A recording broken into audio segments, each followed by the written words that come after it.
সশস্ত্র দুষ্কৃতী গান পয়েন্টে রেখে এক ব্যবসায়ীর থেকে সর্বস্ব লুট করেছে এবং স্বাভাবিকভাবে পুলিশের ভূমিকা নিয়ে প্রশ্ন উঠছে। আমাদের প্রতিনিধি দেবাশিস আমাদের সঙ্গে রয়েছেন।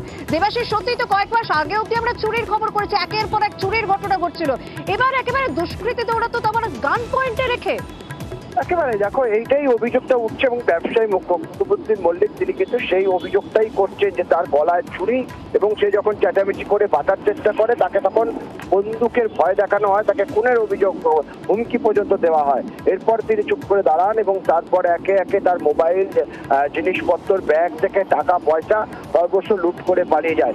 এই যে কয়েক মাস আগে থেকে সেখানে চুরি ছিনতাইয়ের ঘটনায় বারবার করে আমরা সেগুলি খবর করি, তারপরে অবশ্যই পুলিশ সেখানে নড়ে চড়ে বসে বেশ কিছু পন্থা নেয় যেভাবে চোরদের ধরার জন্য, সেই কাজটাও করে। কিন্তু তারপরে যখন বেশ কিছুদিন এরা চুপ হয়ে যায় পুলিশের ভূমিকায়, তারপরে পুলিশ মনে করে তারা সর্বস্ব দুষ্কৃতি হাত করে দিয়েছে, কিন্তু তারপরে পুলিশ আবার সেই একেবারে গৃহবন্দী হয়ে যায়। তারপর থেকে আবার শুরু হয় সেই জগৎবল্লভপুরে একের পর এক ছিনতাই চুরির ঘটনা।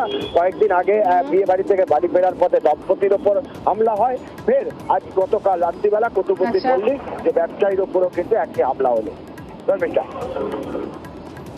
ধন্যবাদ।